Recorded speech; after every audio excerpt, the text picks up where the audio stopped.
안녕하세요.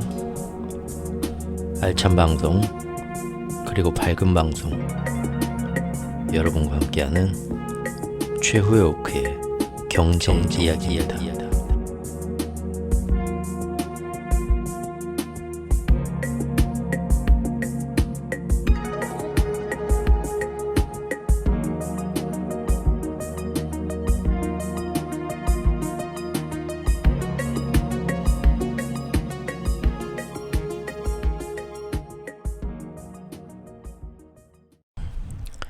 안녕하세요. 최오쿠입니다.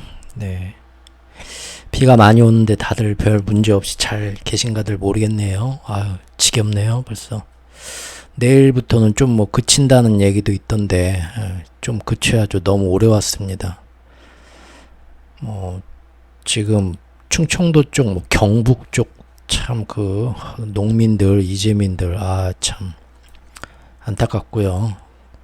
전라도 쪽도 그러고요. 근데 이제 이게 또 오늘은 남해안 쪽으로, 남해안 쪽으로 지금 내려가서 경남 창원이나 마산이나 저기 예전에 또 물난리 났던 우리 섬진강 하류에 정말 대한민국에서 정말 아름다운 고장 하동 그쪽이 또 지금 걱정하고 있다는데 어떻게 될지 참.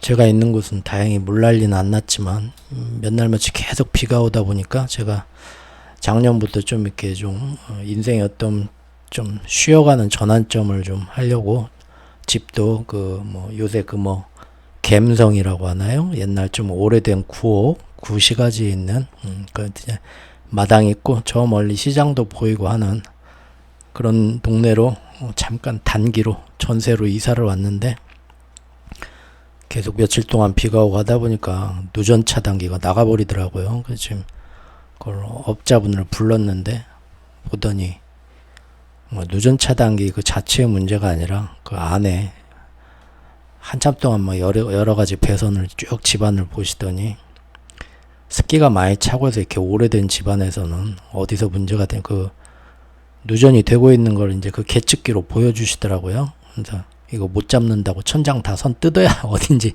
찾아내지 못 잡는다고 하시더라고요. 그냥 대충 조심하면서 쓰라고. 근데 이런 집이 굉장히 많답니다. 지금 요새 맨날 그걸로 여기저기 불려다닌다고 하는데 오래된 집들의 고질적인 문제라고 하더라고요. 저도 이제 그전까지는 이런 집에 안 살아서 몰랐는데 이번에 오면서 알았습니다. 그래서 요새 이제 특히 젊은 분들 감성이라고 갬성이라고 해가지고 오래된 구옥을 이렇게 좀 인테리어 해가지고 오래된 시골집이나 구시가지에 있는 구옥을 새롭게 리모델링해서 거기 카페로도 쓰고 집으로도 쓰고 하시는데 직접 살아봐야 진짜 오래된 집은 못 쓴다는 거를 알죠.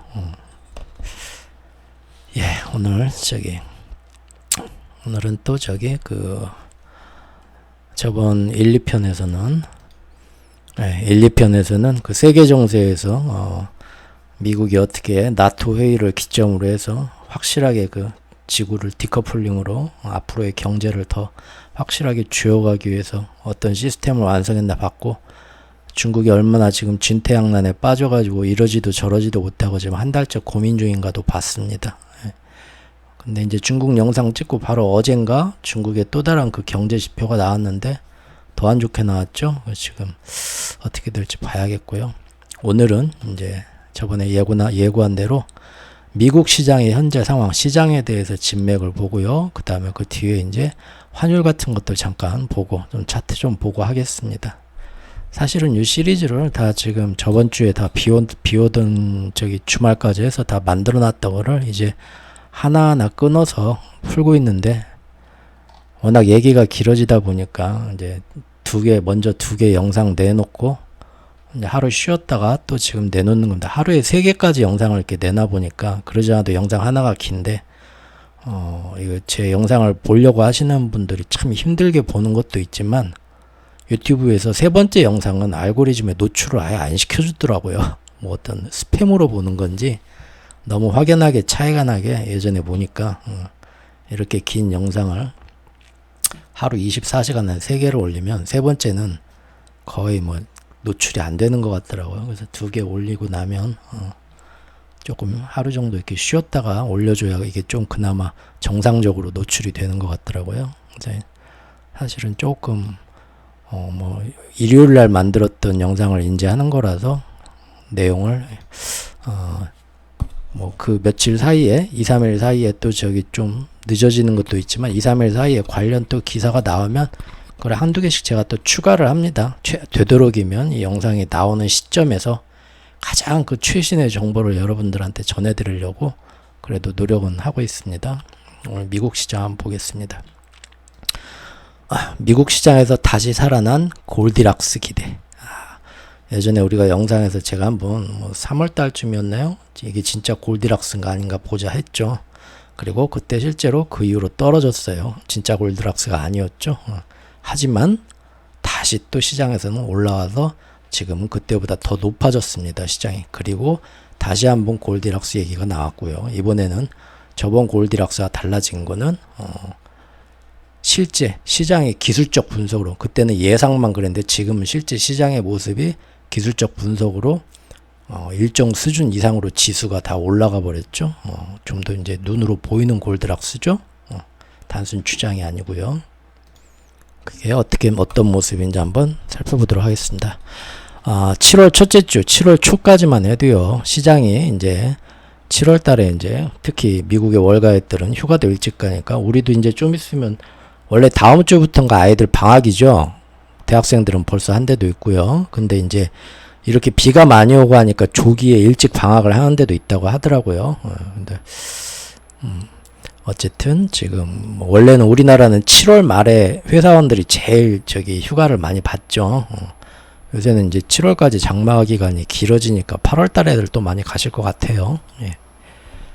어쨌든 미국은 7월 초에 이렇게 시장에서 트레이더들도 많이 휴가를 떠나고 그러면서 잠시 이제 어떻게 되나 보자 하고 방향을 정하지 못하고 그대로 옆으로 좀 횡보하는 시간이 있었습니다. 쉬어가. 근데 이제 둘째 주에 드디어 이제 하반기엔 방향이 어떻게 될까 하고 모두가 주목하고 있던 그 지표가 나왔죠. 그게 바로 미국의 6월 CPI, 소비자 물가와 생산자 물가 PPI였는데 그 두 개가 하루 차이로 나왔는데요. 아주 시장 예상치보다도 훨씬 좋게 나왔죠. 좋게 나왔다는 건 높게 나왔다는 게 아니라 인플레이션이 이만큼 잘 잡혀가? CPI가 잡혀갔어요. CPI는 뭐 저기 6월 달에 뭐 작년 6월이 최고로 에너지 원자재 가격이 높았기 때문에 기저효과가 있으니까 얼만큼 이번에는 그것 때문에 많이 떨어진 걸로 나올 거야 예상했는데 그것보다 더 떨어지게 나왔고 뜯어보니까 근원 물가는 봤더니 근원 물가도 상당히 고무적으로 나왔고 그래? 근데 그 다음날 생산자 물가가 나왔는데 소비자 물가는 우리가 이렇게 떨어지는데 시간이 많이 걸리죠. 원래 우리 뭐 단적인 좀 극단적인 그게 꼭 맞는지는 모르겠지만 극단적인 예를 들면 우리가 우스갯소리로 그런 얘기 하잖아요. 저기 외국에서 유가가 오르면은 바로 그냥 우리 주유소 기름값이 올라오는데 저기서 떨어져도 우리나라 기름값 주유소에서 떨어지는 데는 한참 걸린다. 하락 소식이 반영되려면 그러잖아요. 그것처럼 기업들의 어떤 마진이나 그런 게 있기 때문에 뭐 실제 인플레가 뭐 어떤 통계 수치로 떨어졌다 해도 그게 소비자들한테 체감으로 다가오는데 시간이 오래 걸립니다. 우리도 그러잖아요. 지금 물가 많이 떨어졌다 하는데 실제 시중에서 어떤 그 물가가 그 수치가 떨어진 만큼 체감적으로 다 떨어집니까? 소매 가격은 여러 물건들의 소매 그렇지 않죠. 외국도 마찬가지입니다. 그런데 이 도매 물가 PPI는요 일찍 반영이 돼요. 바로 그거 원재료 사다가 이렇게 만들고 하는 생산자의 그 도매 물가는 물론 이제 도매 물가가 소매 물가까지 기업들이 연계를 시키려면 자기들이 볼 때 이 정도 마진은 계속 앞으로도 좀 안 좋게 나올 때를 대비해서라도 확보가 돼야겠네. 그런 이제 안심하게 될 때 뒤늦게 CPI가 내려오게 되죠. 그런 의미에서 도매 물가 PPI는 선행적이에요. PPI가 내려가면 시간은 좀 걸리지만 몇 달 뒤에는 CPI도 그만큼 내려가거든요. 따라가거든요. 예. 그런데 이 도매 물가도 상당히 예상보다 훨씬 낮게 나왔습니다. 그래서 이제 시장이 굉장히 기대감이 폭발하게 된 거죠. 최근 일주일 한 3일에서 5일 사이의 변화죠. 즉 인플레가 완화되는 디스인플레를 뚜렷이 보여주는 식으로 나와버렸어요. 그래서 시장은 몹시 흥분하게 됐습니다. 이것이 불과 며칠 만에 작년 말이 아니라 6월달 상반기 결산 저번 우리가 할 때 61% 강세장으로 결론이 났죠. 근데 일주일 쉬었다가 7월 휴가니까 이제 어떻게 되나 보자 하는데 별다른 재료가 없다가 두 번째 주에 나온 CPO야 PPI가 이렇게 나오니까 이러한 강세론에 힘을 더 위에다 실어주게 되면서 이제는 그래 금년 7월에는 마지막으로 더 이상의 금리 인상은 없다. 7월까지만 하고 말 거다. 이번에 7월 말이죠. 그러면서 이제 하반기에는 보니까 더 이상 우리가 경기 침체가 온다 고도를 기다리며 언제 오는데 도대체 그걸 걱정할 것이 아니라 경기 침체는 안 와 보니까. 왜냐하면 인플레가 이렇게 확실히 떨어지는 게 이번 6월 지표에 나왔단 말이에요. 근데 지금까지 고용도 안 꺾이죠. 그러면 다시 예전에 그 나왔던 논리 골디락스는 그 이제 유럽에 있는 그 우화죠. 동화책에 나오는 그때 한번 설명드렸었죠. 거기서 나온 건데 그래서 즉 경기 인플레는 잡히는데 고용과 시장은 탄탄해가지고 아무 문제 없는 그래서 절대 연착륙이 가능해진다는 가장 좋은 낙관론이 다시 한번 순식간에 시장 참여자들의 마음을 사로잡았습니다. 물론 이거는 금년 3월 초에 있었던 2월 말에 있었던 2월 중순에 있었던 그거하고는 틀리다. 왜? 그때는 단순히 예상이었고 앞날이 이렇게 될 거다. 몇 달 뒤면 이렇게 될 거다 하는 설레발이었는데 이번에는 확실히 지표가 그렇게 나왔습니다. 야 이거 빼도 박도 못하죠. 다만 6월 한 달치만 지금 처음 이렇게 나온 거고요. 눈에 띄게. 그리고 다음 달 7월부터는 그 작년의 기저효과, 작년도 6월까지 최고로 인플레가 오르다가 7월부터는 이제 그 전쟁의 효과가 좀 진정되면서 패닉이 진정되면서 좀 떨어지기 시작했으니까요. 그런 영향들도 이제 있겠죠. 이거 외에도 지금 하반기에 여러 가지 이제 봐야 될 변수가 있는데 그런 얘기는 다음 기회에 하고요. 어쨌든 지금 시장의 모습은 이렇다는 겁니다. 기사를 보면 미국 확연히 꺾인 CPI에 7월 긴축 종료설이 급부상되었다. 6월 CPI의 확연한 둔화로 시장 기대가 커졌다. 이제 페드 긴축 사이클은 끝날 가능성이 높다. 그런데 재밌는 건 계속 우리가 이런 기사들을 보면 파월의 예측이 틀렸다. 자꾸 맨날 그러면서 파월이 뭘 모른다. 파월이 주장하는 거하고는 틀리게 앞으로 이렇게 될 거다. 1년 넘게 이런 기사는 항상 매번 나오고 있지만 가만히 보면 결국은 파월의 예언대로 파월의 고집대로 지금까지 다 파월이 이겼습니다. 무슨 얘기냐면 파월은 작년 11월부터 정확히는 작년 10월 말에 이제 그런 일이 터지고 나서 제가 이제 그 배후 금융 세력들이 이런 식으로 전술을 바꾸고 있다. 세계적인 비난을 피해가면서 다음번에 폭탄을 더 크게 키워서 뭔가 좀 고삐를 늦추던 거를 고삐를 땡기던 걸 늦춰주면서 전술의 변화가 왔는데 그때 전술의 변화를 주면서 파월이 11월 초에 FOMC 기자회견 그때부터 계속 했던 말이 뭐냐면 제가 여러 번 얘기했었죠. 시장이 뭐라고 하든 자기는 내년 3월까지 계속 올리고 5.0에서 5.25% 수준까지 올린 다음에 그러고 나서도 필요하면 거기서 한두 번 더 올리고 나서 최소 1년에서 2년 계속 지켜볼 것이다. 그렇게 장기적인 예언을 내놨는데 절대 그렇게는 못할 것이다. 금년 초반부터 시장에서는 자꾸 얘기가 나왔지만 결국 지나고 보니까 어떻습니까? 3월, 5월까지 올리고 그리고 이제 또 한 번 쉬었는데 7월에 한 번 더 올리는 것까지 기정사실이 됐습니다. 그러죠? 파월이 자기가 예언하고 주장했던 거에서 한 발 물러선 건 없고 오히려 한 발 더 나갔습니다. 지금.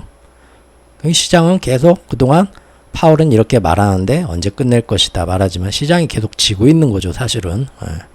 그리고 또 이번에 이제 7월까지만 올리고 긴축 종료설이 급부상됐지만 바로 한 두어 달 전까지 한 달 전까지만 해도 연말에는 결국 파월이 금리를 낮추기 시작할 것이다. 금년 안에 최소 2번 정도는 낮출 것이다.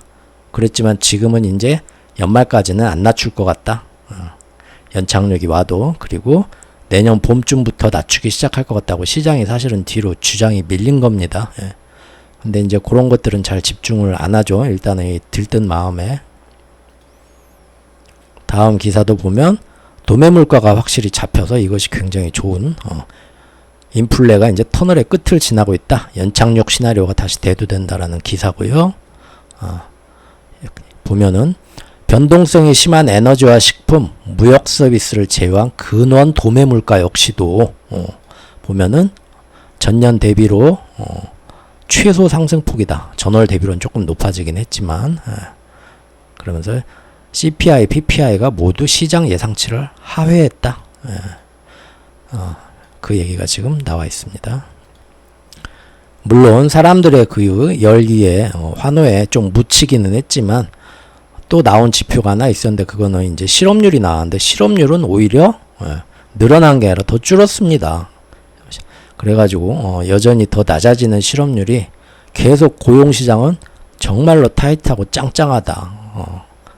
그런 것을 반영했지만 이것이 이러면 고용시장이 이렇게 짱짱하면 연준은 계속 긴축을 더 오래 할 수밖에 없다고 파월이 말하긴 했는데 그런 우려도 있어야 했지만 만약에 지금 물가가 이대로만 잘 떨어진다면 오히려 고용시장이 짱짱하면서 임금이 높으면 물가는 떨어지는데 임금은 높게 유지되네? 그러면 세상에 이거보다 좋은 건 어디 있어요? 그렇죠? 소비를 촉진할 거다. 골디락스가 될 거다. 그래서 오히려 연착륙이 올 수도 있다는 이런 해석에 긍정적인 쪽에 더 힘을 실어주면서 완전히 이런 내용은 무시가 됐었죠. 그래서 드디어 미국의 더 많은 전문가들이 좀 더 많이 낙관적으로 돌아서게 됐습니다. 최근 일주일 사이에 연착륙이 순식간에 시장에서 그 많은 전문가들이 불과 한 보름 전까지만 해도 연착륙, 파월은 연착륙 하는데 그거는 정말 불가능한 꿈도 꾸지 말아야 잘못 생각하고 있다. 파월이 맨날 나와서 강세론자도 그랬고 약세론자도 그렇고 파월은 네가 하는 고집대로 하면 연착륙은 안 오고 강세론자 역시도 지금 충분하니까 네가 여기서 금리 인상을 멈추고 더 이상 하지 말아야만 시장은 쓸데없는 침체가 안 올 것이다. 파월 네가 하는 방식대로 하겠다면 고집을 부리겠다면 연착륙은 절대 모두 어디 한 군데 부러진다. 심지어 강세론자들도 그렇게 매번 파월을 비난을 했었습니다. 약세론자는 말할 것도 없고요.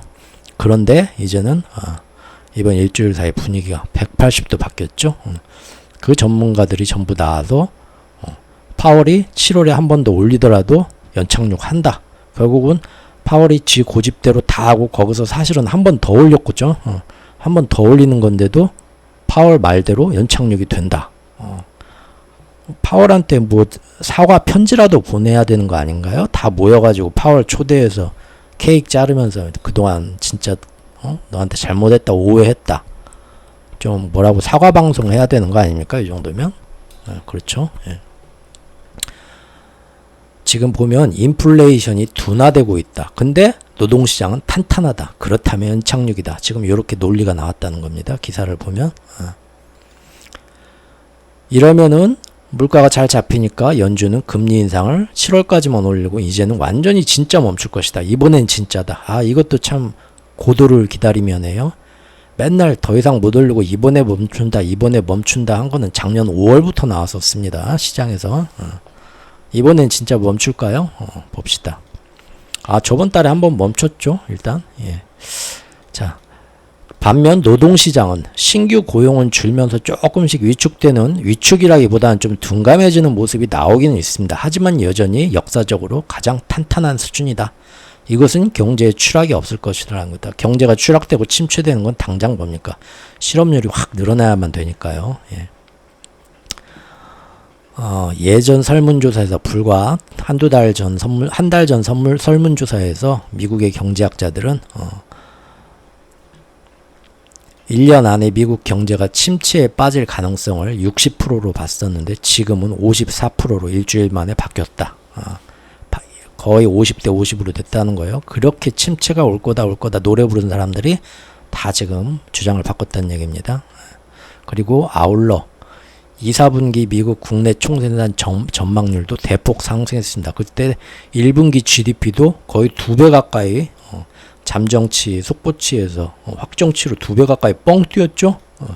이번에도 뭐 때문에 그런지는 모르겠는데 0.2%로 예상돼 1.5%로 뭐 이건 이제 미국의 GDP 성장률은 거의 귀담아 듣지 말아야겠습니다. 이거는 뭐 거의 조사했다고 할 수도 없는 거죠. 어떻게 이런 식으로 오차가 생기면. 예. 어쨌든 예. 경제 전망이 이렇게 낙관적으로 갑자기 바뀌긴 했지만요. 그렇다고 해서 미국 경제가 계속 예전 같은 성장을 지속할 것으로 기대하는 이코노미스트들은 거의 없었다는 것을 우리가 확실히 짚고 넘어가야겠습니다. 이게 좀 중요한 내용인데요. 제가 볼 때는요. 왜냐하면 침체가 안 온다는 것이 경제가 예전처럼 크게 계속 성장한다는 의미는 아닙니다. 연착륙이라는 의미가 위로 뜬다는 얘기는 아니고요. 아래로 내려가는데 완만하게 내려간다는 의미가 착륙이잖아요. 연착륙이잖아요. 즉 지금 연준이 약 30년 만에 가장 가파른 속도로 금리를 올리는 와중이고 그 고금리를 유지하는 상황이 될 건데 여기서 그리고 이제 전 세계 경제가 전쟁과 디커플링으로 여러 가지 제약을 받으면서 세계화의 무역 효과가 다 사라진 상태인데 성장을 예전처럼 지속하리라고 생각하는 사람은 아무도 없다. 비록 아까처럼 침체에 안 빠질 거다라는 사람이 지금 50대 50으로 한 달 만에 확 바뀌긴 했지만 그런다 해도 그럼 앞으로 성장이 지금까지처럼 지속될 거냐 물어보면 열의 9.9명은 다 그건 아니고 즉 당초 우려했던 급속한 경기 침체나 경착륙은 피할 것이라는 기대감이란 겁니다. 그거를 알아야죠. 이게 왜 중요하냐면 앞으로의 주가가 지금 같은 기울기로 계속 올라갈 거냐는 좀 생각을 해봐야 된다는 거겠죠. 지금 같은 기울기로 올라갈 거라는 앞으로 AI나 그런 힘으로 인해서 시장이 쭉 다 같이 그런 식으로 계속 또 좋은 실적을 보여주면서 올라갈 거다라는 그 기울기가 그게 반영이 된 거잖아요. 침체가 없다는 것은 여기서 급락은 없다는 거지. 그 주가가 그런 식으로 계속 펀더멘털과 실적을 유지하면서 위로 올라갈 거란 말은 아니고요. 가장 최상의 경우 다른 나라 경제가 무너져도 미국만 잘 나간다 하더라도 그때는 횡보일 겁니다. 그러죠? 예. 하지만 이제 단기적으로는 이런 시장에 열기가 있기 때문에 들쭉날쭉 할 수도 있겠죠. 예. 그러면서 이제 금리 인하를 연준이 어떻게 할 거냐 예측이 금년 말까지 한 사람은 다 없어졌고 내년 상반기다. 그렇게 본다 이거죠. 그런데 파월은 내년 상반기가 아니라 예전에는 1년이라고 했는데 제가 그때 상반기 결산과 하반기 예측에서 소개 드렸던 것처럼 지금은 유럽 라가르드하고 영국 베일리 총재 그 다음에 일본의 우에다까지 끌고 다니면서 하는 얘기가 1년이 아니라 2년이라고까지 하고 있어요. 지금 2025년 말까지 그런 얘기까지 지금 떠들고 다니죠. 점점 사실은 파월은 자기가 주장하고 예상하고 예언하고 고집했던 작년 11월 초부터 그 예상에서 한 발도 안 물러서고 금년에도 한 번 더 금리 인상을 하고 자기가 공언했던 것보다 그리고 금리 인상을 고금리를 유지한 채로 언제까지 가겠다 하는 것도 지금 보면은 더 오래 가겠다라고 얘기를 하고 다니고 있습니다. 처음 예상보다 더. 그리고 이렇게 골디락스 연착륙이 오면서 미국 경제가 버티면 어떻게 됩니까? 경기 침체는 안 오지만 사람들의 고용시장은 탄탄하고 임금 상승률도 안 떨어지게 하면서 돈은 많이 받게 되면 소비 물가는 절대 안 떨어지겠죠? 비싸도 사겠다는 사람이 다 줄을 서니까 소비 여력이. 그럼 물가는 계속 안 떨어진다는 거죠. 그럼 그 물가가 그대로 고착화가 된다는 겁니다. 예전에 라면이 하나에 500원이었는데 라면 1000원이 처음엔 비싸네 하는데 사람들이 받는 돈도 많이 실업도 안 일어나고 받는 임금도 그것만큼 오르는데 1000원에서 물가가 떨어졌다고 800원으로 이제 라면이 떨어져요. 그러면은 원래 라면은 800원이 아무튼 다 인정하고 간다는 겁니다. 쓰는데 큰 어떤 돈이 쪼들리고 그러지 않으니까요. 그러죠. 그럼 고물가가 계속 고착화된다는 겁니다. 기대 인플레가 높아가는 거죠. 그러면은 연준이 이 금리 인하를 할 이유가 없죠. 오히려 기대 인플레가 조금이라도 다시 위로 뜨는 것 같으면 다시 금리 인상을 시작해야 되는, 장기적으로 보면 그렇죠. 그렇기 때문에 지금 이렇게 골디락스가 오고 연착륙이 올 거다라는 기대는 동시에 정말로 파월 말대로 1년이 아니라 2025년 말까지 2년 가까이 지금의 금리를 그대로 유지해야 되는, 2025년 중반까지요. 2년 동안 그대로 지금의 고금리를 유지하고 금리 인하는 꿈도 꾸지 말아야 될, 사실은 그럴 가능성도 더 높아진 겁니다. 지금의 이거는. 하지만 거기까지는 일단 생각들을 안 하고요. 단기적으로 일단 보는 거니까, 대부분의 이제 시장 투자자들은 그렇게 장기적으로는 생각 안 하고 투자 어떤 그 호흡도 짧게 가니까요. 그렇다는 거죠. 즉 경기 침체를 지금처럼 피해가는 상태에서 이대로 인플레이션이 잘 잡혀서 비록 연말까지는 아니더라도 내년 봄에 금리 인하를 정말로 이제 우리 시장의 희망대로 4월쯤에 다시 나서게 된다면, 3월쯤에 굳이 주식시장이 지금 이 주가가 야 하반기에 침체가 온다니까 여기서 좀 떨어지겠나고 걱정할 이유가 없다는 거예요. 그러니까 지금 주가가 그대로 유지될 수 있다는 거죠. 하지만 다시 말하지만 아무리 연착륙이 온다 해도 그게 경제가 지금 같은 기울기, 주가가 오르는 기울기대로 그대로 따라서 성장한다는 것은 절대 아니고요.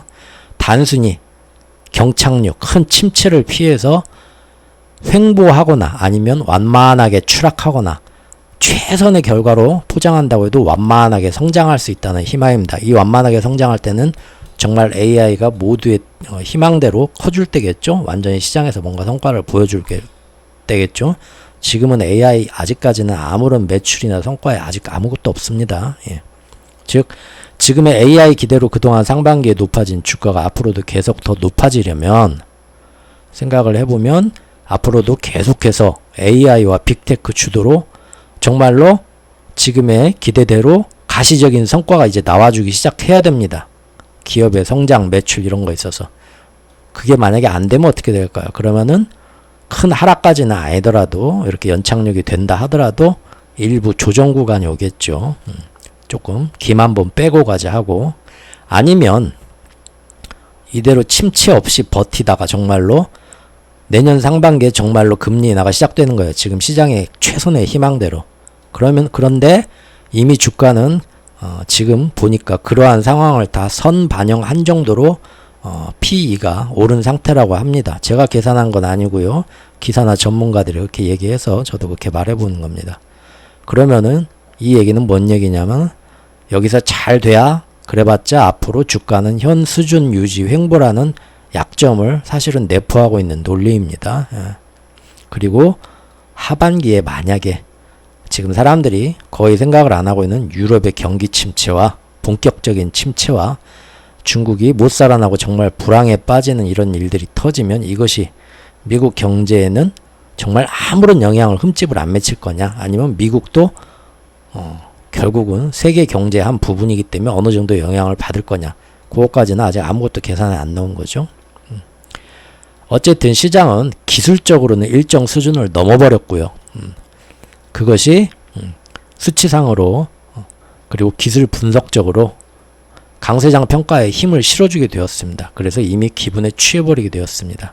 그리고 2분기 실적 시즌으로 이번 주부터 자연스럽게 시기가 이어지면서 늘 그랬듯이, 과거에 늘 그랬듯이, 만약에 기업들이 실적이 월가가 이번 2분기에는 굉장히 실적이 안 좋을 거, 1분기도 그렇고요. 기대치를 굉장히 실적 예상치를 다 낮춰놨습니다.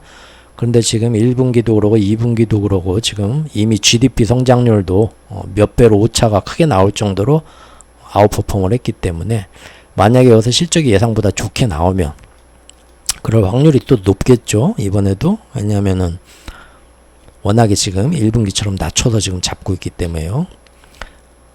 심지어 지금 몇 년 만에 아주 몇 년 만에 아주 나쁜 그 최악의 어떤 그 성장 기업들의 실적이 나올 거다라고 이미 전망들을 많이 낮춰놨더라고요. 그러면 지금 제가 이렇게 쭉 보는, 최호코가 보는 장기적인 거시적인 반기별 이런 흐름, 중장기적 전망과는 상관없이 일정 기간 단기적으로 한두 달 더 주가가 상승하잖아요. 보통 실적이 좋게 나오면 무조건 그 실적 시즌에 취해가지고 뭐 보름에서 한 달 최소 그 정도는 일단 뻥 뛰잖아요. 그런 경향이 계속 있었기 때문에 이번에도 지금의 강세장과 연착륙이라는 이 열기가 실적이 만약에 예상보다 좋게 나오면 호평하고 이제 이어지면은 이것이 흔히들 얘기하는 썸머 랠리, 작년에도 썸머 랠리가 좀 있었죠. 여름 랠리까지 이어지지 않을까라는 기대들을 지금 막 불러일으키고 있는 겁니다. 많이 올랐다. 여기서 더 오를 거다. 근데 오를 만큼 오르지 않았냐? 아니, 이제 실적하고 연결돼서 이 과열된 게 더 오를 거다라고 기대하는 사람들이 생기게 되었다라는 겁니다. 예. 차트 한번 보겠습니다. 네, 다우부터 보면요. 지금 제가 저녁에 이걸 찍고 있는데 지금 또 은행주들 뭐 저기 다 실적 다 좋죠. 지금 같은 고금리 상태에서는 예대 마진 많이 남고요. 은행주들에 대해서는 뒤에서 또 얘기하겠습니다. 다우지수 보면 그동안 상반기에 나스닥 중심으로 오면서 다우는 이미 작년 11월 말에 찍었던 최고점을 못 넘고 사실은 상반기 내내 6개월 내내 횡보만 했습니다. 그 수준에서 다우는. 하지만 이제는 강세장으로 들어선 것 같다 하면서 6월 중순 6월 말부터 아니 정확히는 저기 언제입니까? 6월 말도 아니고 이번에 7월 들어와서 아직 딱 그 수준이네요. 다우는 그 작년 12월 초 11월 말에 올랐던 그 저점에서 계속 횡보하다가 지금 딱 그 최고점까지 올라왔습니다.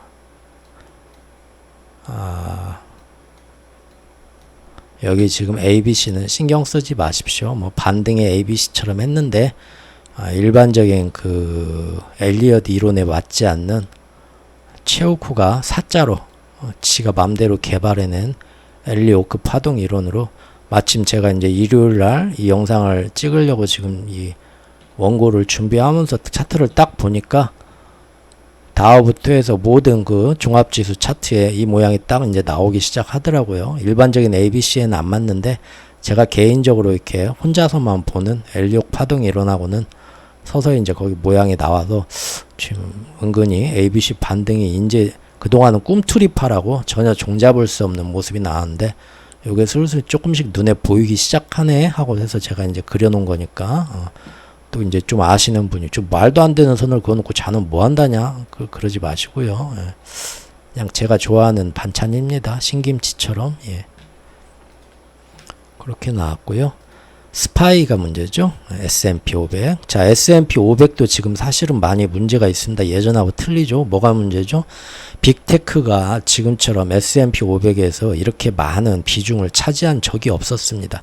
물론 정확히 따지면 S&P 500보다는 나스닥 100이무죠. 나스닥 100은 일반적인 저기 뭐 그 몇 군데 제외하고 특히 빅테크의 비중이 훨씬 더 커지는 그런 지표죠. 그 안에서 빅테크 비중이 특히 상반기에 그전에도 지금 팬데믹의 그런 열풍 때문에 기술주가 과도하게 커버려 가지고 뭐 많았죠. 그때부터 뭐 독수리 오영재부터 해가지고 우리가 막 5대장 뽑았다 3대장 뽑았다 막 난리가 났었는데 금년 상반기에는 AI 때문에 새로운 7대장이 나왔죠. 매그니피션트 7이라고 해서 무슨 영화 제목 같습니다. 서부 영화. 그렇게 했는데 걔네들 비중이 너무 많이 커져가지고 지수가 왜곡되기 시작했어요.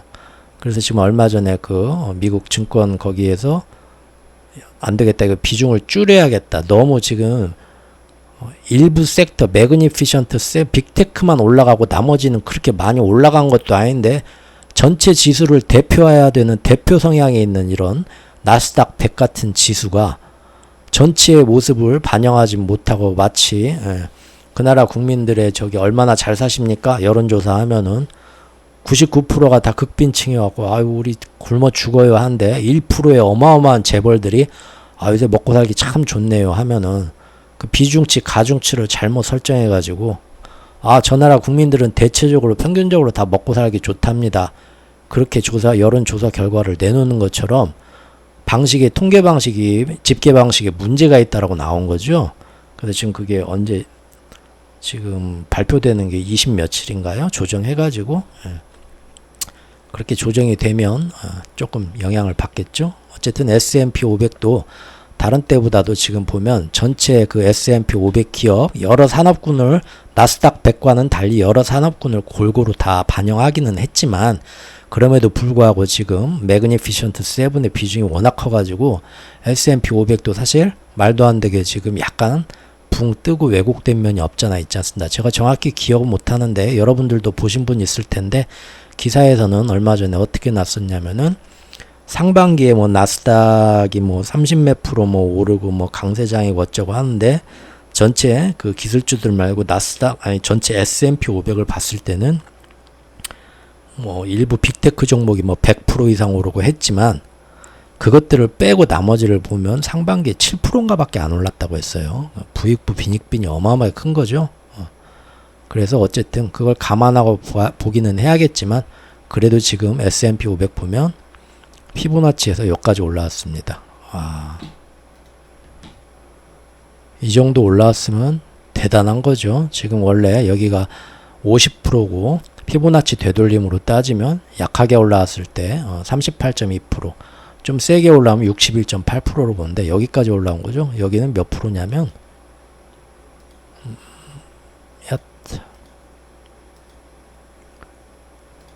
78.6%입니다. 78.6% 바닥에서 올라왔다는 거거든요. 이 반등에. 그러면은 거의 뭐 이거 보통 이제 일반적인 월가의 전문가들은 이런 걸로 안 보고 다른 걸로 이제 미국식으로 보는데 저는 이제 간단하게 후행적으로만 요 맞춰보는 편이라서 이렇게 보는데 그 사람들이 볼 때도 이미 기술적인 저항선들을 다 뻥뻥 뚫어버렸다는 거죠. 그래서 이미 야, 기술적으로 보면 더 이상 반론의 여지가 없다. 차트 보고 뭐 앞으로 떨어질 거다 얘기하는 거는 이제 너무 궁색하다. 요거는 확실히 인정해야 된다. 그 경지까지 올라갔다는 겁니다. 나스닥 100을 보죠. 아까 나스닥 100은 여기서 더 올라갔죠. 요 며칠 사이에 지금 그 CPI, PPI 나오고 나서 78.6% 여기를 더 지금 위로 올라간 겁니다. 근데 이제 아까 말씀드렸듯이 지표 너무 왜곡됐다. 제대로 어떤 대표성, 여론조사 아까 제가 비유를 한 것처럼 이제 조금 며칠 뒤에 이것이 이제 조정이 되면 사실 그걸로 따지면 요만큼은 아니겠죠.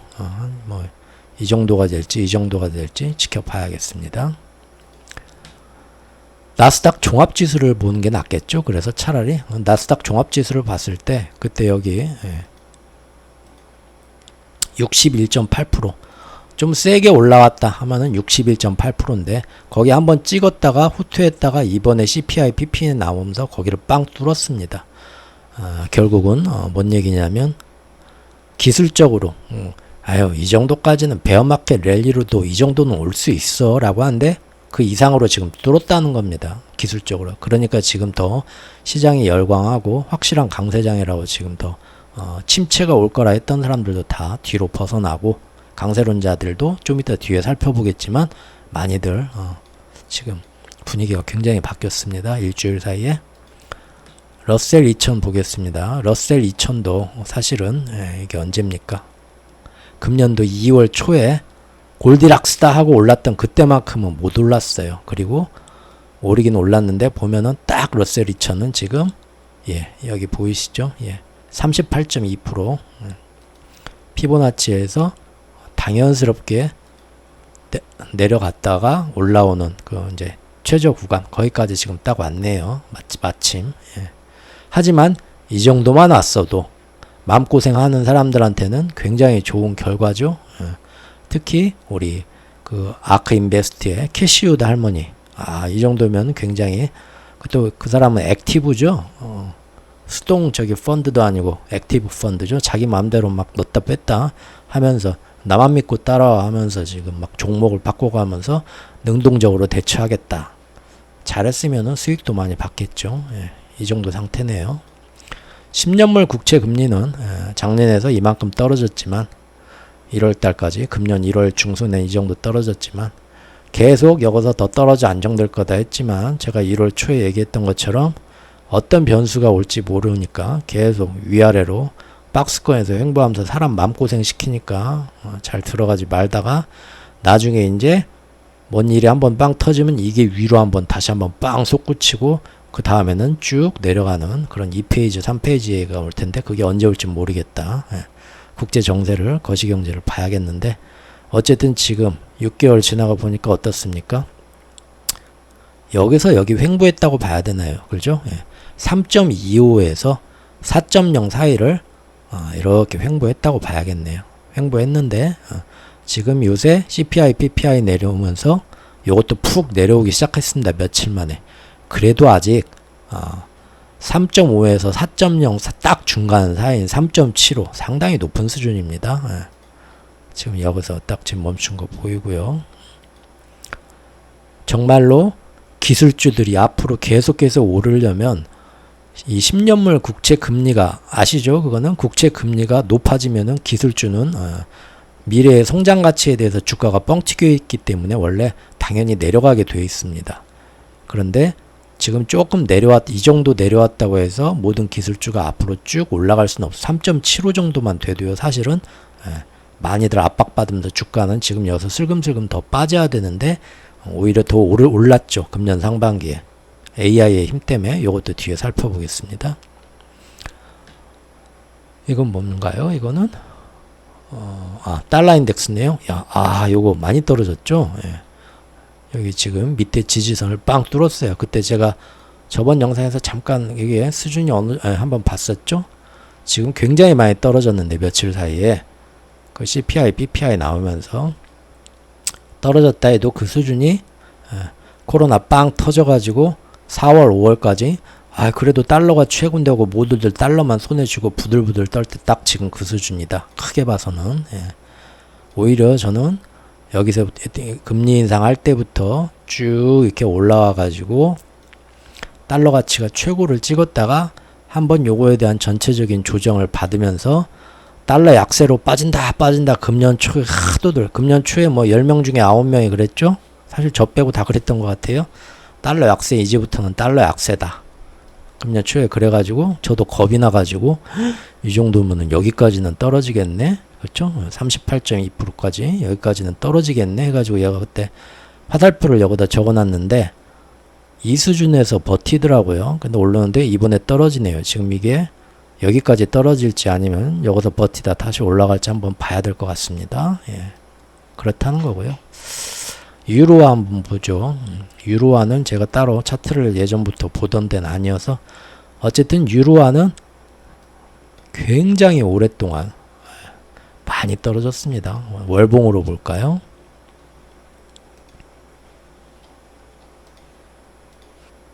네, 유로화 월봉으로 보면 이렇습니다. 언제부터 떨어졌나요? 2008년도부터 오히려 2008년도부터 지금까지 달러도 엄청나게 풀어서 달러가 약해진다 다음에 유로화도 같이 풀었죠. 그런데 유럽 경제는 갈수록 미국 경제를 못 따라가고 처져서 달러 대비 유럽의 힘이 계속 떨어졌다는 겁니다. 2008년부터 10몇 년 동안 이렇게 떨어진 거예요. 그래서 최악으로 약해졌다가 언제요? 작년 9월 말까지, 작년 10월 초까지 최악으로 약해졌다가 슬슬 지금 반등해서 이번에 요 며칠 사이에 CPI, PPI 연착륙 가능하다 하면서 달러가 뚝뚝 떨어지면서 상대적으로 근데 유럽은 어떻습니까? 이번에 6월 달에 금리를 올렸죠. 더 떼게. 그래갖고 유로화가 더 세졌죠. 그 양까지 하면서 지금 가장 최근의 고점 금년 1월 달에 최근 고점하고 바로 얼마 전 최저점하고 했을 때 이 피보나치 되돌림을 보면 이번에 딱 그렇죠. 전체 떨어진 거에 딱 여기까지 올랐네요. 신기하죠? 신기할 건 없죠. 여기까지. 61.8% 수준까지 올랐다는 겁니다. 지금 유로화가 그만큼 이 전체적인 반등에서 강세를 일반적인 그 수준에서 보일 수 있는 만큼 딱 보이고 있다는 겁니다. 그래서 지금 보면 환율이라는 것이 엄청나게 달러가 떨어진 것 같지만 이거 뒤에 이제 한 번 더 볼 겁니다. 환율은 전체적인 어떤 그 허용 범위 아니라는 거고요. 지금 위안화 역시도 이번에 마침 그런 달러 약세 조짐이 나오면서 전부 다 환투기 시장에서 세력들이 달러 약세로 지금 CPI, PPI 때부터 전부 다 배팅을 다 돌렸습니다. 포지션을 바꿔가지고 내리기가 엄청 쉬워졌어요. 여기서 진치고 있던 애들이 달러가 약세래 하면서 이쪽으로 다 떠나버렸어요. 그래가지고 지금 내리기가 쉬워져서 엄청나게 내렸습니다. 쭉쭉 그냥 일본 저기 엔화도 그러고 내렸다가 지금 올라서 아직도 그런데 포치의 수준에서는 한참 위고요. 예. 엔화가 140엔까지 무섭게 내렸죠. 엔화는 왜 더 많이 내릴 수 있었을까요? 위안화도 노력은 했지만 엔화는 슬슬 요새 제가 이제 그 하반기 결산, 하반기 예측 그 시리즈에서 우에다의 움직임을 봤는데 요새 뭐 정밀하게 뉴스들 들으시는 분들 어떻습니까? 슬슬 말은 저렇게 했는데 정말 여차하면 7월부터 일본이 슬슬 금리를 올리지 않을까? 그런 얘기들이 또 시중에 살살 암암리에 돌고 있죠. 그러니까 여기는 더 이제 무참하게 내려간 거죠. 후퇴해버린 겁니다. 더. 그런다 쳐도 지금 이 정도고요. 원달러 환율. 야, 우리나라 원달러 환율 굉장히 많이 지금 예전 뭡니까 지지선 여 밑에까지 지금 내렸습니다. 지금 오늘 1261원, 1260원 수준이네요. 야, 많이 내렸습니다. 예. 앞으로 이제 어떻게 될지 봐요. 우리가 이렇게 내릴 수 있었던 거는 옆에 위안화, 엔화가 다 같이 크게 내리니까 우리도 정말 같이 따라 내리기 편하죠. 이럴 때는 삼국이 서로 이렇게 도움을 주거든요. 서로가 같이 움직이기 때문에 이렇게 됐는데 금이 재밌었죠. 금이 금이 이렇게 내려가다가 달러 약세가 되니까 바로 올라와 가지고 지금 저번 여기 수준까지 올라왔는데 더 재밌는 건 은이죠. 은은 이 차이가 보이시나요? 금은 달러 약세가 CPI, PPI 나오면서 점쳐지니까 여기서부터 튀어 올라오는데 예전 요 매물대 수준까지만 갔습니다. 그런데 은은 어떻습니까? 예전 매물대 수준을 장대 양봉으로 빡빡 뚫으면서 그거보다 더 위로 치솟죠? 이렇게 은이 지금 더 위로 팔딱팔딱 뛰고 있다는 모습이고요. 자, 원유는 뭐 이랬다 저랬다 지금 여러 가지 변수가 많은데도 제가 예전에 말했던 그 2차 지지선 밑으로는 절대 안 떨어지고요. 또 이제 잠깐 달러가 약해지니까 올랐다가 사실은 유가는 더 많은 변수가 있으니까요. 이렇게 올랐다 내렸다 하고 있는 걸 봤습니다. 달러와 환율 시장에 대해서는 이 두 번째 영상으로 따로 또 더 만들 예정입니다. 바로 이어서 자, 다시 내용으로 돌아와서 결국은 이렇게 지금 낙관론이 퍼지게 됐고요. 심지어 이제 미국 대형 은행들 역시도 그전까지는 그렇게 경기 침체가 올까봐 제일 먼저 두려워하고 무서워하고 대손 충당금 작년 상반기부터 팍팍 쌓아놓으면서 안 좋은 소리 허리케인이 미국 경제에 온다 만에 했던 그 투자은행들과 대형은행들 역시도 이제는 돌아서고 있습니다. 미국의 경기 침체 가능성 작아졌다. 다 최근 며칠 사이에 나온 기사고요. 또 골드만삭스가 원래 골드만삭스는 경제 전망을 침체 가능성을 이렇게 낮게 봤지만 이번 최근 뭐 한두 달 사이에 두 번인가 바꿨습니다. 그래서 이제는 25%에서 침체 확률을 20%까지 낮췄습니다. 평소에도 보통 아무 일 없는 때도 경기 침체가 올 확률을 보통 15%로 둔다고 합니다. 그러니까 20%면 사실은 거의 안 온다고 이제 보기 시작한 거죠. 예. 이러한 미국의 긴축 기조가 이제 진짜 끝났다. 끝물이다라는 생각. 이번엔 진짜다. 맨날 끝물이라며 한다. 이번엔 진짜야. 6월달에 한번 멈췄잖아. 7월에 한번 올리는데 지금 지표를 예전에는 이럴 거다 했지만 이제는 지표가 확실하게 떨어지기 시작했잖아. 인플레가. 그러니까 진짜 끝물이야. 요건데요. 또한 침체는 없고 대신 이런 식으로 금리를 올리면요, 파월님 절대 당신이 얘기하는 연착륙은 못해요. 아주 작디작은 가능성이에요. 절대 그렇게 안 돼요 하면서 맨날 강세론자 약세론자 할 거 없이 파월을 비난했는데 이제는 이것이 파월이 하던 식으로 했는데 정말로 연착륙이 올 것 같아.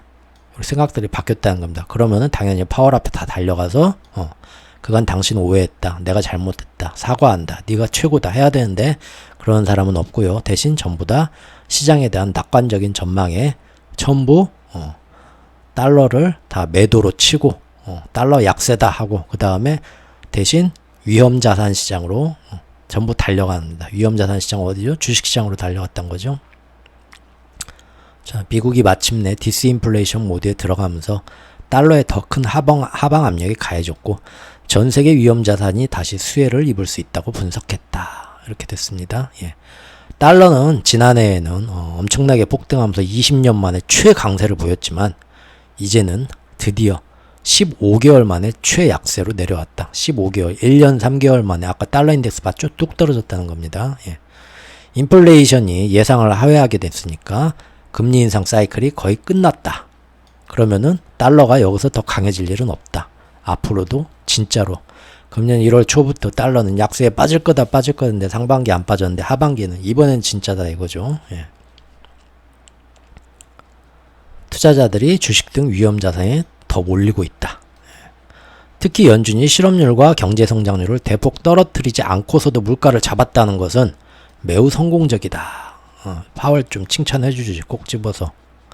자, 패드워치에 따르면 시장에서는 연준이 7월 이번 회의에서 금리 인상할 가능성 거의 100% 가까운 96%로 보지만 대신 8월 한 달 쉬고 이제 9월 달이 다음 회의인데 그때에는 안 올리고 동결할 가능성이 80%다.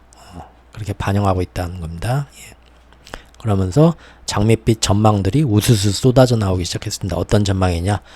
S&P 500이 6개월 후 추가 상승, 계속 6개월 후에도 상승할 확률은 90% 이상이 아니 80% 이상이고 향후 1년간 계속 더 오를 것이다. 이런 전망들이 지금 나온다. 왜냐하면 이제는 S&P 500 기업의 80에서 85%가 지난 며칠 사이에 50일 이동평균선을 넘었다. 단기 모멘텀을 보여주는 기술적 지표가 50일 이동평균선인데 이 양키분들은 그분들이 볼 때 80에서 85% 이동평균선 넘었다. 지금 그 좁은 빅테크에서만 오르던 상승세가 전반적으로 지금 다 확산이 됐다는 거죠. 요 한 2, 3주 사이에. 예. 그래서 이렇게 많은 비율의 기업이 50일 이동평균선을 웃돌았을 때는 어떻게 됐나? 예전에 지난 통계들을 쭉 봤더니 6개월과 12개월 후 수익을 볼 확률이 80% 이상 플러스다. 야, 그러면 통계와 확률만 보면 지금 돈을 묻어놓는 게 똑똑한 짓이겠죠? 예. 그 얘기가 나왔습니다. 항상 확률과 통계에 의존해서 이렇게 된다. 그러면 돈이 더 들어올 수도 있겠죠? 이런 뭐 통계와 확률이나 어떤 그 계산에 의해서 그대로 사적인 이런 뭐 거시경제가 어쩌고 하는 이런 거 다 벗어 던지고 수학적인 이런 뭐 이론이나 확률, 통계에 의해서만 무조건 무지성으로 투자하고 넣었다 뺐다 하는 게 그런 게 바로 이제 퀀텀 펀드 아닙니까? 어떤 프로그램 매수가 될 수도 있고요. 그런 것들 월가에서 많이 하는데 그러면 당연히 앞으로 더 돈이 들어올 수도 있다. 실제 어떻게 될지 모르지만 라는 얘기입니다.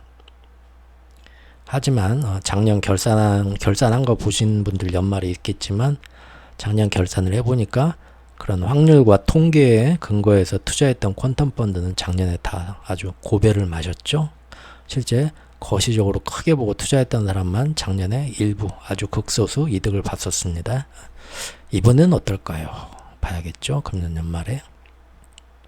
자, 올해 미국 증시 S&P 500 5천 돌파한다는 얘기까지 지금 나오고 있습니다.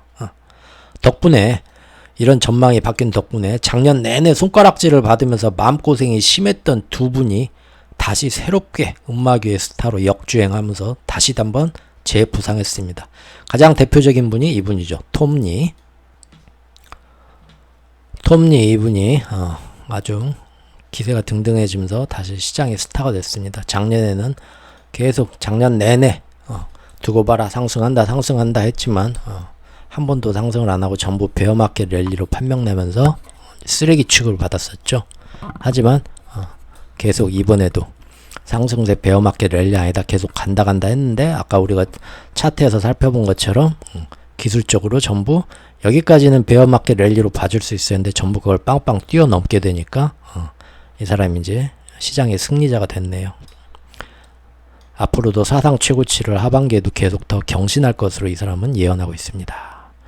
또 재미를 보신 분, 수많은 그 비난과 조롱을 받았던 우리 생머리 할머니, 캐시우드 할머니, 이분도 아크 인베스트가 그렇게 죽을 썼지만 상반기에는 조금 그렇게 많이는 아니고요.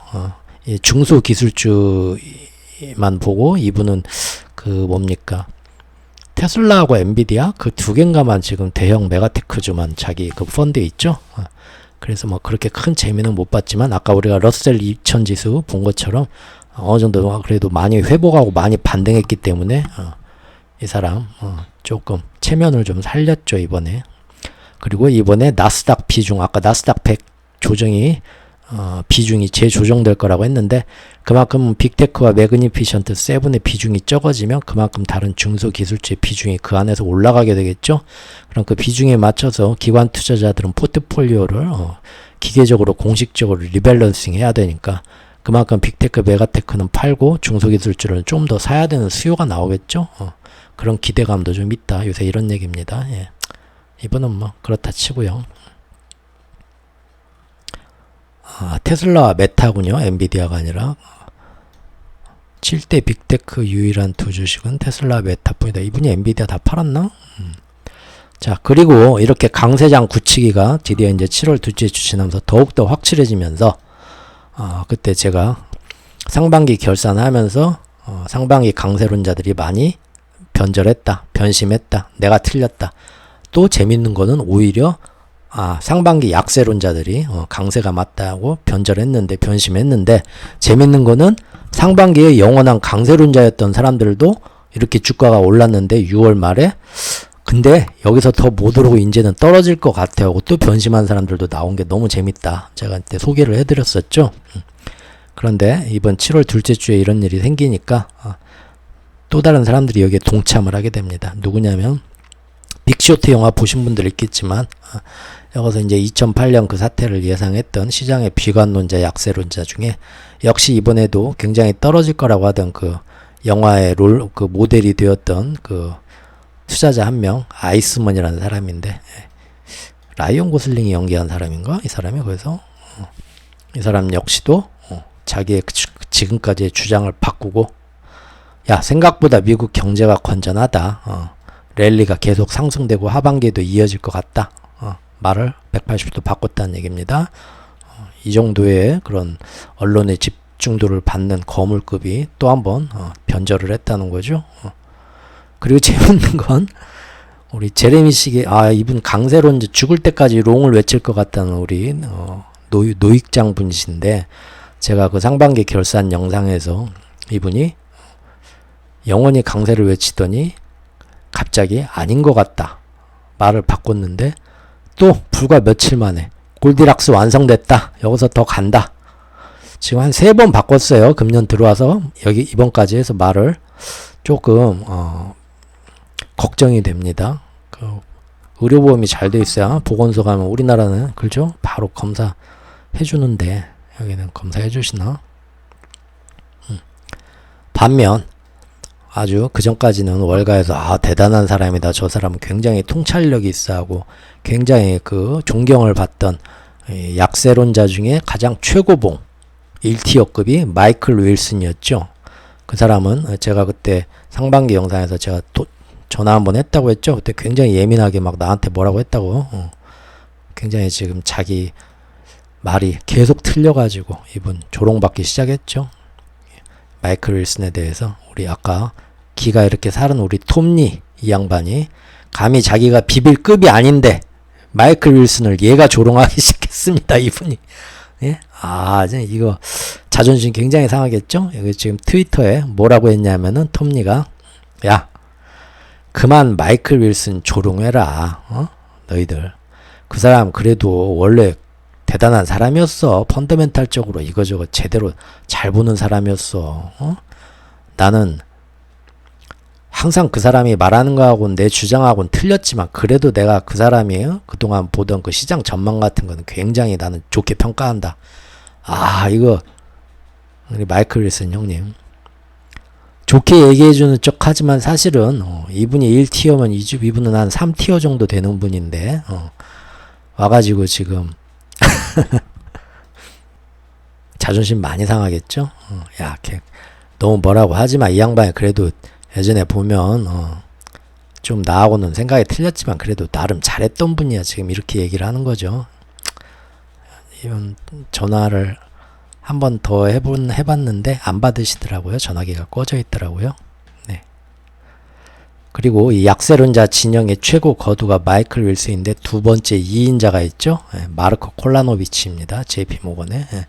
이 양반은 원래는 강세론자를 했었는데 작년 말부터 오히려 시장이 반등하는 와중에도 금년 초부터 아니다. 이거는 절대 베어마켓을 랠리고 큰 하락이 오니까 조심해야 된다. 올랐을 때 팔아라.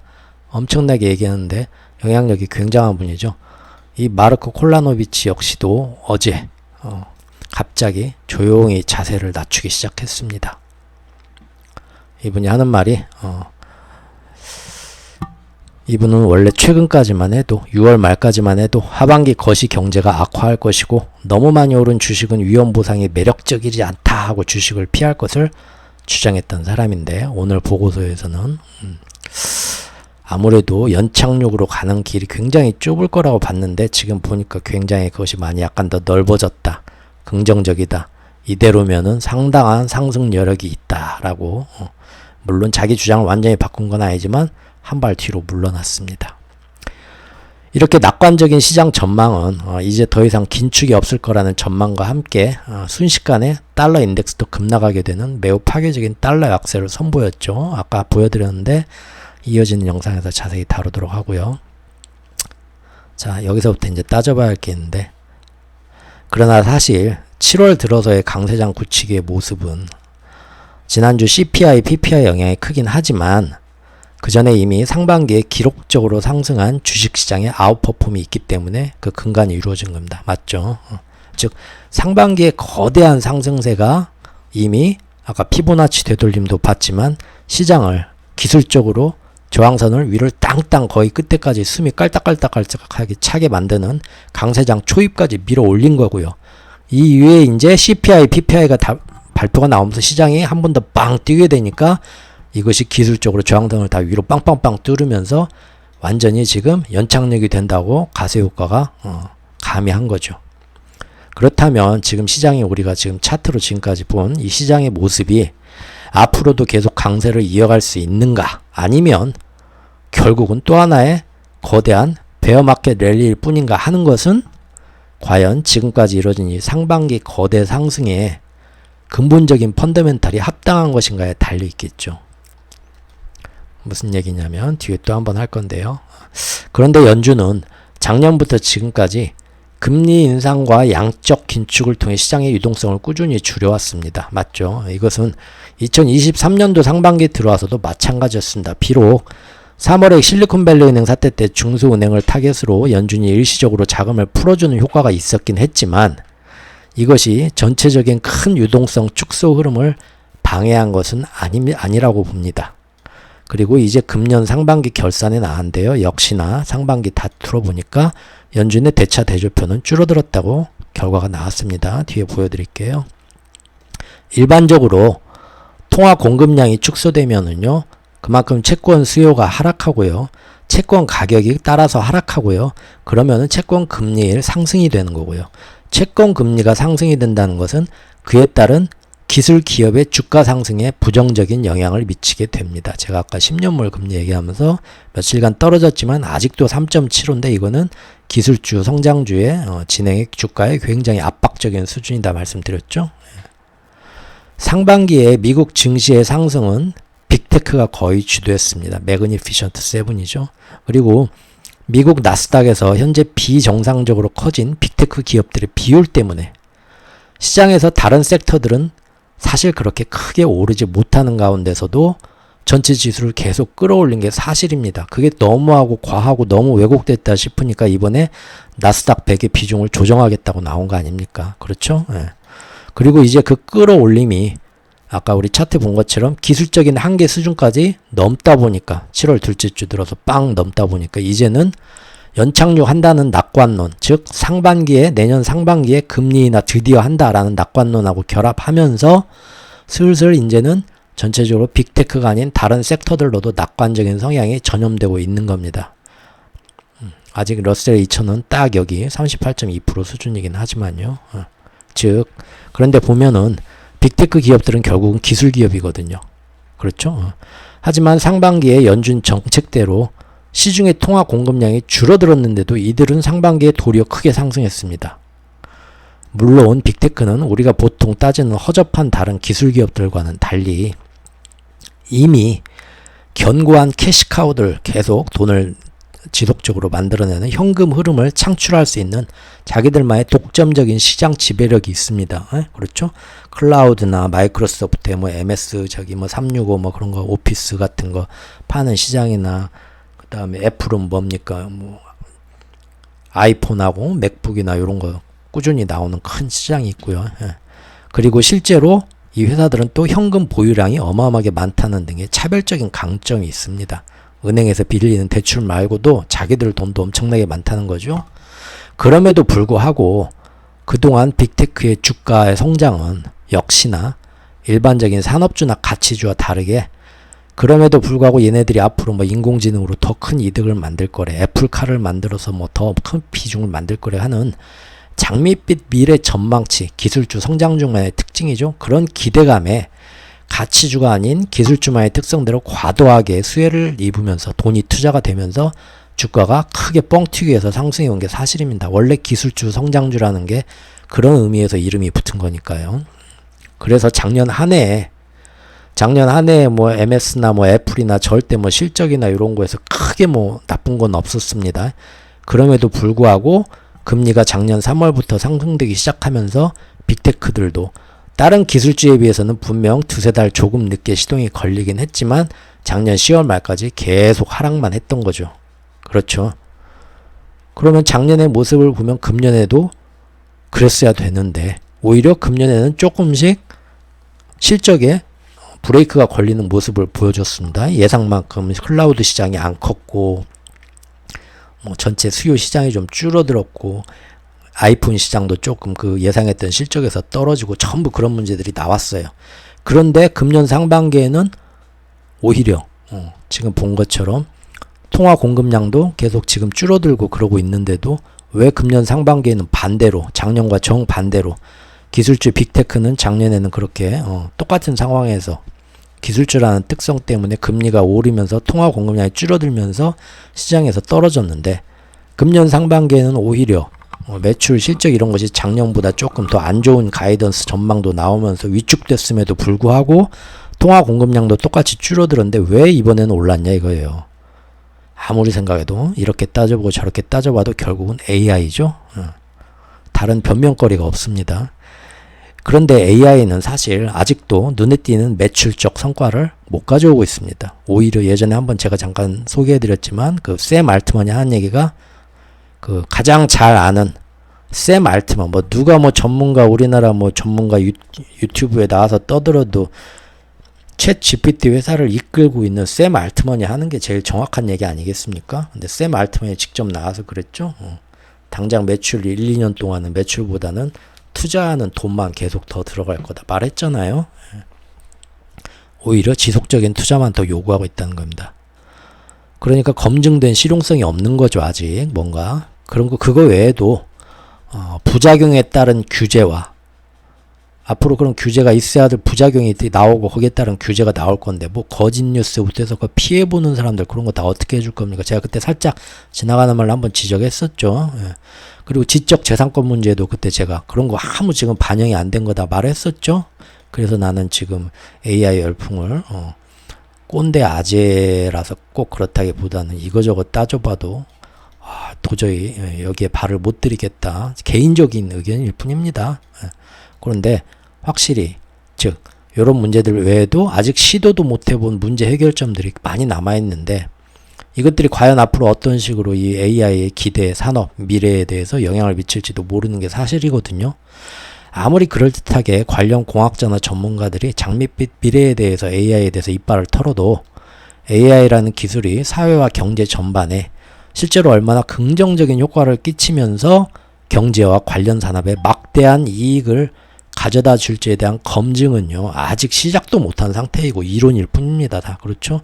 지금 뭐 조금 이렇게 결과가 나왔는데 얼마가 될 거다라는 그런 것조차 없습니다. 이번 2분기 때는 이제 나오기 시작할지 모르겠네요.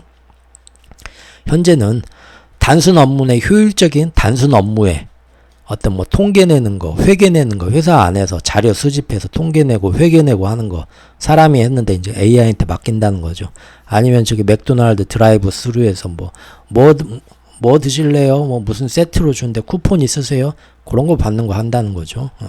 단순 업무의 효율적인 대체자 이상의 그것 이상의 무언가는 아직은 잘 보이지 않는 상태입니다. 오히려 쓰면 쓸수록 저는 가끔 한 번씩 잊지 않고 계속 챗GPT나 다른 거 써본데 쓰면 쓸수록 이 장난감에 저는 흥미가 떨어집니다. 저만 그러겠죠? 예. 그리고 뭔가 뭘 새롭고 대단하다라는 걸 보여줬는데 겨우 이것뿐이야. 자꾸 저는 실망하게 되더라고요. 요새 이제 더 뭔가 더 대단한 게 나오겠죠. 예. 결국 AI는 아무리 미래의 세상을 바꾼다 어쩐다 떠들어도 그건 이제 미래에 가서 진짜 뚜껑을 열어봐야지 과연 지금 기대한 만큼 기술주들의 수준을 달나라까지 끌어올려줄지는 아직까지는 아무런 실질적 효과는 아직 못 나온 거 그저 예측인 뿐인 거는 이거는 사실입니다. 그렇다면 사실 지금 상반기에 어마어마한 주가 상승, 즉 아까 우리가 차트에서 본 것처럼 여기 피보나치 한객 이상으로 지금 뻥 튀긴 거는 밑에서 이만큼 올라왔는데 지금 7월 둘째 주에 CPI, PPI 나오면서 여기를 뚫은 거죠. 밑에서 올라온 이 흐름이 얼마나 흔들리지 않는 이 상승세냐에 따라서 이게 지금 합당화되는 거잖아요. 이게 언제든 금이 가서 무너질 수 있는 장마철에 무너질 수 있는 축대같이 약한 거다 하면은 지금 요거는 의미가 없는 거죠. 그렇죠? 사진 빼고 얘기해도 거품 비율이 크다고 봐야 됩니다. 저는 그렇게 봅니다. AI는. 그리고 이것은 언제든 앞으로 하반기에 일정 트리거 방아쇠가 나타나갖고 AI에 대한 시각을 지금까지보다 부정적이고 회의적으로 변하게 만드는 순간, 부정적이고 회의적인 시각은 뭡니까? 제가 위에서 적어놓은 것처럼 지속적인 투자만 더 요구하고 검증된 실용성이 적고 부작용에 따른 규제가 어떻게 나올지 모르고 지적 재산권 문제도 하나 해결이 안 됐고 여러 가지 이런 문제들이죠. 예. 이런 것들이 현실로 딱 드러나는 순간에 그 AI라는 축대 위에 아까 제가 차트 본 것처럼 그대로 쌓아올린 지금까지의 모든 강세장 역시도 동시에 허물어질 위험이 아주 크죠. 그렇죠. 요 AI가 아닌 것 같다고 여기서 빠지면 밑에서 빠지면 밑장빼기 들어가면 지금 강세장이다 했던 것도 이 수준 아래로 다시 떨어지면서 그냥 허약한 베어마켓 랠리감이 드러날 가능성이 커진다는 얘기입니다. 왜냐하면 현재 AI 빼고 다른 섹터들을 살펴볼 때 앞으로 전망이 진짜 좋다 해서 펀더멘탈이 좋다 해서 주가가 오르는 섹터는 거의 없기 때문입니다. 그죠? 오히려 생각보다 나쁘지 않았다. 그러니까 뭡니까? 우리가 작년 말부터 금년 상반기에는 진짜 실적이 이제 막 개차반 이런 죄송합니다. 적당한 단어가 생각나네. 개차반 나면서 전부 이제 실적이 1분기부터 안 좋아지면서 주가가 다 떨어질 거야. 전부 그렇게 우려했었는데 금년 상반기에 그렇게 예상했던 침체가 안 왔죠. 그러면서 예상보다는 다른 기업들의 실적이 버텨줬죠. 그래서 괜찮네, 버텼네, 이 정도의 경우가 대부분이었어요. AI 빼고는. 실제로 매그니피션트 7을 제외한 일반적인 S&P 기업들의 상반기 상승률은 약 7% 정도에 그쳤다고 합니다. 예. 이런 기사가 하나 있네요. 지금 뱅크 오브 아메리카에 따르면 연준과 유럽중앙은행, 일본은행의 상반기 대차 대조표는 몇 달 전보다 1조 달러 감소한 12조 달러로 축소됐다. 결국은. 통화 공급량의 축소는 연준이 인플레이션을 작년 9%에서 지금 3%까지 낮출 수 있었던 핵심 방법인데 연준 역시도 지난 3월 이후 말은 많았지만 결국은 지금 뚜껑 열어보면 연준의 대차 대조표 자산은 그때보다 약 4천억 달러 감소해서 8조 3천억 달러를 나타냈다 이겁니다. 결국은 그러죠. 결국은 잠깐 실리콘밸리 은행 사태로 돈을 푼다 어쩐다 했지만 결국은 전체 시장에서 대차 대조표 자산은 역시나 계속 양적 긴축 쭉쭉 줄었다 이겁니다. 금년 상반기에도 그 덕분에 인플레이션도 내려간 거다. 지금 그렇게 분석을 하는 기사입니다.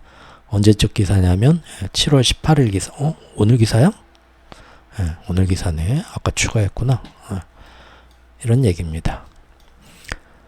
통화 공급이 줄면 채권 수요가 감소해서 가격이 하락하고 금리가 상승한다. 아까 제가 한 얘기네요. 일반적으로 빠르게 성장하는 많은 기술 기업의 금리 상승은 부정적인 영향을 미친다. 이 얘기입니다. 그렇기 때문에 그런데 이번에는 반대로 기술주가 강세를 보이면서 상반기에 오히려 나스닥 100 같은 경우는 40% 이상 상승했다. 이거 뭔가 이상하지 않냐. 여기 똑같은 이 기사가 딱 그 얘기를 해줘서 제가 갖고 왔군요. 제가 썼던 얘기를 그대로 기사에 나왔길래 제가 오늘 추가한 것 같습니다. 기술주 성장 배경 중 하나는 인공지능 붐으로 인해 높아진 실적 추정치다. 얘도 그렇게 보고 있네요. 전화 한번 해야겠네요. 술 한잔 하자고. 자, 여기서 잠깐 공포 탐욕 지수가 얼마나 지금 시장 상태가 심리 상태가 어떤지 보겠습니다. 이거는 7월 16일 이 근거를 만들었던 지난 토요일 일요일에 어떤 근거니까 며칠 전이네요. 그래도 지금 비슷하겠죠? 지금 보면 시장 모멘텀이 극도의 탐욕. 시장 모멘텀은 여기 이제 이동평균선 125일 이동평균선을 넘어서 아주 탐욕적으로 변했다. 주가는 극도의 탐욕으로 아주 과하게 강세를 미치고 있다. 주가의 폭도 극도의 탐욕을 나타내고 있다. 탐욕지수는 지금 80입니다. 75를 넘어갔고 익스트림 그리드입니다. 굉장히 극도로 탐욕적이다는 거네요. 콜옵션과 풋옵션을 봐도 이제는 콜옵션이 굉장히 높은 극도의 탐욕이다. 시장은 다 강세장으로 갈 거다. 많이 돌아섰다는 거죠. 그래도 사실 아직은 좀 모자랍니다. 지금 여러 군데 보면 아직도 아까 보면 50대 50이잖아요. 그렇죠? 상반기 이제 61% 강세장으로 뭐 될 거다. 그렇게 상반기에 결론이 났지만 사실 70%는 가야 되죠. 시장의 변동성은 중립적인데 변동성 빅스 지수는 완전히 고장난 지 오래라고 제가 몇 달 전부터 얘기했죠. 요거는 신경 쓸 필요 없다고 봅니다. 예. 안전한 피난처 수요는 중립적이다. 그렇죠. 이런 거 보면은 아직도 긴가민가 하는 세력도 아직 많다는 겁니다.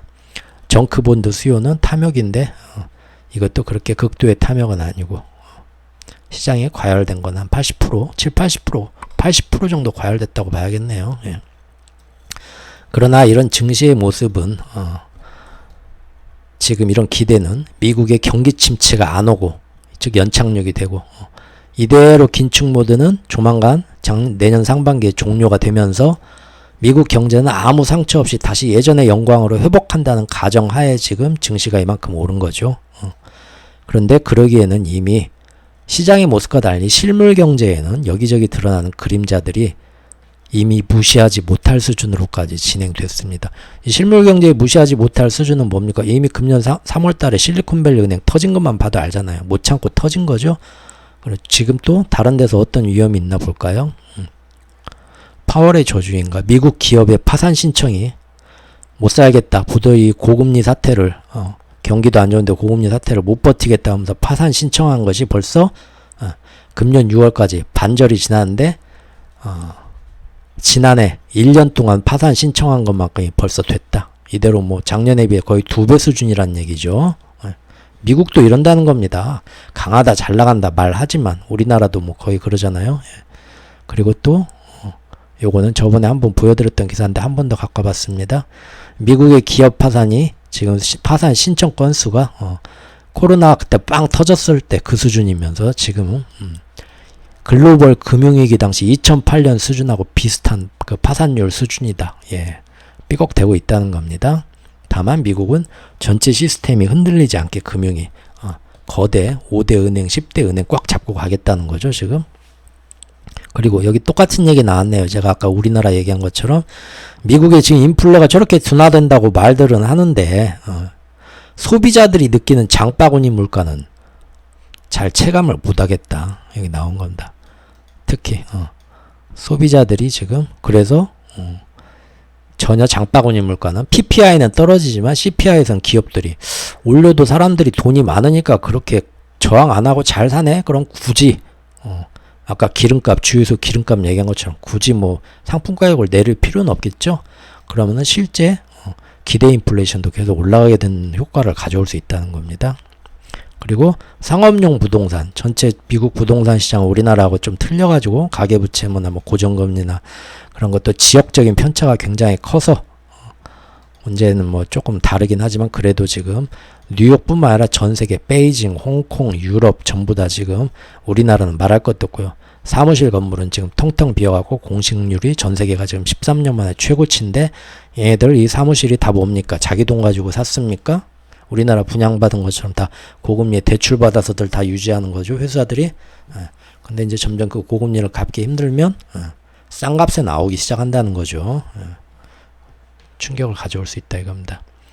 그리고 파월과 미국 정부 역시도 연착륙이다, 침체 없다 지금 노래를 부르고는 있지만 재밌는 거는 동시에 뒷구멍으로는 계속해서 금방이라도 최악의 경제 위기가 올 것 같은 그런 굉장히 센 대책들, 지금 굳이 이런 대책까지 세워야 됩니까? 잘 나가는데 그런 뭐가 불안한지 하루가 멀다고 계속 더 그런 대책들을 더 강화하고 분주히 더 대책을 세우고 있는 이중적인 모습을 우리가 캐치를 해야 됩니다. 지금 보시면 여기 또 나왔네요. 기사가 7월 10일 기사인데요.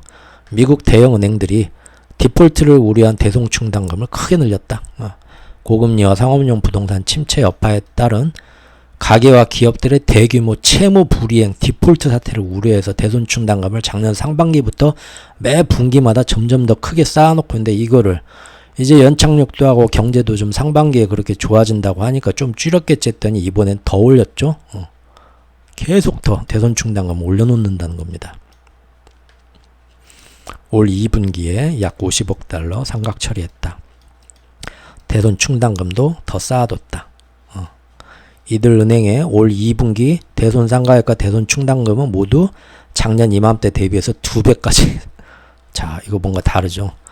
이제 엊그제부터 2분기 실적 시즌이 금융주들부터 시작되는데 제가 이거는 보니까 JP 모건은 그 퍼스트 리퍼블릭이라는 황금알을 덕분에 꿀꺽 잡서졌죠. 그 옐런 밑에서 그 우리 제이미 다이먼이 큰 역할을 해주면서 그 대가로 제가 볼 때는 고맙다고 받은 것 같다고 했죠. 예. 결국은 그래서 JP 모건 이익은 굉장히 놀라웠고요. 또 다른 투자은행들도 보면 지금 대규모로 다 대손 충당금을 쌓았다고 하는데 그것은 은행의 실적의 마이너스거든요. 그런데도 인해서 이미 막대한 고금리로 예대 마진이 워낙 남아가지고요. 이런 많은 대손 충당금은 눈에 들어오지 않을 정도로 이득을 남겨가지고 지금 금융주들 어닝은 굉장히 좋게 출발하기 시작한 것 같습니다. 그런데 미국 당국과 연준은 계속해서 이런 대형 은행들한테 그동안에 제가 그 스트레스 테스트 소개했었죠. 가장 과격한 스트레스 테스트를 5월 말에 진행을 했었죠. 역대로 아주 실업률이 막 저기 부동산이 막 40% 폭락하고 뭐 거의 경제 대공황급으로 어떤 위기가 왔을 때를 대비해서 스트레스 테스트를 했는데 그걸 다 통과시킬 정도로 해놓고도 그렇게 이렇게 역대로 막대한 작년 이맘때보다 더 2배 되는 수준으로 대손 충당금을 쌓아놨는데도 지금 여기 이걸로는 안 된다. 만족 못하겠다. 더 많은 준비금을 마련하라고 더 크게 재촉하고 있는 모습이 나왔습니다. 7월 11일 기사인데요. 대형은행 자본 더 쌓아라. 페드에서. 뭘 이렇게 두려워하는 걸까요? 은행이 잠재적인 손실을 흡수하도록 하기 위한 완충장치로 추가 자본 확충이 필요하다. 그러면서 페드는 자산 1,000억 달러 이상의 은행과 은행 지주사에 자기 자본 더 많이 쌓도록 의무화하는 규제를 강화할 예정이다. 은행들은 즉각 반발했다. 이미 자기 자본이 충분한데 니들이 그렇게 최악의 지구상 최고의 스트레스 테스트를 거칠 정도로 지금 해놓으라고 해서 그렇게 거기 맞춰서 다 자기 자본 확충해가지고 했는데 근데 왜 지금 칭찬은 못해줄 망정 좀 느슨하게 못해줄 망정 이번에 더 자본을 쌓으라고 여기서 더 강화하겠다고? 그러면은 이것은 오히려 너무 과한 조치다. 그 정도로 하면은 우리가 가게나 기업의 대출을 그만큼 해줄 수가 없으니까 시장은 자칫하면 그것 때문에 신용이 잘 못 돌면서 더 위축되고 침체 위험이 더 올 수도 있는데 왜 그렇게까지 오버하냐? 엄청나게 반발하겠죠? 그래도 그렇게 하랍니다. 예. 참 좀 이상하죠? 예. 그리고 또 요거는 이것도 오늘 뉴스라서 가져왔습니다. 아까 이 얘기한 전에 가져온 이 기사가 드디어 이제 다음 주에 은행 규제를 어떻게 할 건지 강화를 발표할 예정인데 놀랍게도 뭐라고 나왔냐? 대형 은행이 20% 이상의 자본금을 더 들려라. 근데 그것뿐만 아니라 대형 은행뿐 아니라 중소은행에 대해서도 이번에 강화되는 규제는 자본금이 1000억에서 2500억 달러 수준 그 사이인 중형급 은행에서도 역시 규제를 강화해서 돈을 많이 쌓아놓으라고 할 거다. 그러면 전체적으로 미국 시장 전체에 그만큼 대출이 더 많이 위축되는 거잖아요. 이걸 일부러 노리는 건가 은근히? 그건 잘 모르겠어요. 근데 어쨌든 뭐가 두려운지 자꾸만 이렇게 더 이것도 불충분하다. 자꾸 이런 짓을 한다는 겁니다. 이거 좀 재밌죠. 연착륙 한다고 그렇게 말하면서 왜 이럴까요? 정말로 제가 그때 그 예전에 그 실리콘밸리 은행 사태 터질 때부터 소방훈련이라고 얘기했었죠. 이번에 지금 다음 주에 나올 이 강화된 어떤 이 은행 규제안이 27일에 나올 예정인데 제목이 실리콘밸리 은행 사태 재발 방지 방안이랍니다. 결국은 그때 그 소방훈련이 나왔고 그 소방훈련을 핑계로 뭡니까 제가 보통 일반적인 상황 안에서는 민주당 공화당이 서로 싸우니라고 절대 제대로 입안이 못 될 것 같은 그런 것들을 일부러 실리콘밸리 은행 같은 걸 한번 터뜨리면서 뻔히 터질 걸 알고 그때 제가 다 정황을 다 몇 부작 시리즈로 자세하게 내용을 그때 보여드렸죠. 그때 다들 뭐 시장이 망할 거라 하지만 절대 그런 거 아니다. 속지 말자. 제가 그래서 속지 말자 은행발 검은 목요일 악마는 디테일에 있다 하면서 그게 처음으로 제 영상에서 1000회가 넘었던 영상이었네요. 창피하지만 결국은 뭡니까? 다음 주에 그 일이 터지고 나서 3월 중순에 터지고 나서 4, 5, 6, 7 넉 달 만에 일반적인 정치 상황이나 의회에서 법안 통과하고 뭐하고 설득하고 하려면 2년 3년에 길려도 어려운 걸 넉 달 만에 중소은행까지 전부 다 준비시키는 방안을 지금 추진이 가능했다는 겁니다. 노린 거죠. 예. 결국 이렇게 되잖아요. 그리고 상반기에 막대하게 커버린 MMF 시장 이것도 한번 말씀드렸었죠. 이것을 지금 금융위기가 만약에 닥쳐왔을 때 이 MMF 시장에서도 뱅크런 사태가 나올 수 있거든요. 이걸 대비해서 이것까지도 안전장치를 지금 마련하려 하고 있습니다. 이런 게 굉장히 큰 흐름인데 그게 뉴스에서는 중요하게 안 다루더라고요. 예. 미국의 증권당국이 MMF 대량 환매 사태에 대비해서 규정을 강화하기로 했다. 7월 14일 뉴스입니다. 이게 뭔 얘기냐면요. 은행 계좌와 달리 연방예금 보험공사로부터 보증받지 못한다 이거예요. 이 MMF 시장은. 우리는 뭐 예금자 보호법 그런 게 없다는 겁니다. 지난 2008년 금융위기나 2020년 코로나 팬데믹 초기 때도 그때도 이제 금융시장이 혼란에 빠졌는데 이때도 이 MMF 시장에 들어간 돈이 사람들이 나 다 내 돈으로 돌려줘 하면서 막 서로 막 갑작스럽게 몰려드니까 거기서 돈을 탁 빼면서 다른 사람들이 손실을 입히고 금융 시스템을 그때도 흔들려고 했었다. 그런 지적을 받았다. 그래서 안 되겠다. 개인들이 뭐 돈은 조금씩 달 빼가는 거는 뭐 큰 영향을 못 미치겠지만 정말 큰 돈을 맡기는 그 알짜배기 큰 주먹탱이들, 기관 투자자들이 이용하는 특정 MMF에서 얘네들이 동시에 뭔 일이 생겨가지고 돈을 다 빼가겠다고 일정 다 빼가게 되면은 갑자기 큰 혼란이 오면서 충격이 연쇄적으로 퍼지니까 이때는 만약 그렇게 너희들이 그렇게 주먹태기로 뭉텅뭉텅 MMF에서 돈을 기관들이 빼나가려면 수수료를 내라. 근데 그 수수료를 어마어마하게 매기는 거죠. 순자산의 5%를 초과하는 이를 순 상황에 직면했을 때 아직 얼만큼인지 모르겠지만 굉장히 수수료를 무겁게 내서 쉽게 그렇게 단번에 많이들 못 빼나가고 찔끔찔끔 하루 5%안 넘게 조금씩만 빼가게 만들려고 굉장히 지능적인 방법입니다. 이 규정은 18개월 이내에 발효될 예정이다. 당장은 아니고요. 좀 오래 걸리네요. 어쨌든 계속 이런 거 보면은 뭔가 지금 아무리 좋게 봐도 1년 안에 뭔 일은 올 수 있다. 대충 계속 그런 거를 은근히 말은 안 하지만 보고 있는 것 같기도 하고요. 그리고 또 하나 우리가 재미로 보자는 거는 우리 워렌 버핏 할아버지 한번 볼까요? 장기 투자의 세계 최고 대가님이죠. 이분이 작년 말부터 지금까지 이어져 오는 이 어마어마한 강세장, 이 역대 최대의 상승장에서 이분은 과연 어떤 모습인가 한번 보면은 그것도 상당히 흥미롭습니다. 이분이 그동안에 지금 보여줬던 그 상반기 내용과 지금 최근의 어떤 활동까지 대충 몇 줄로 요약을 해보면 이렇습니다.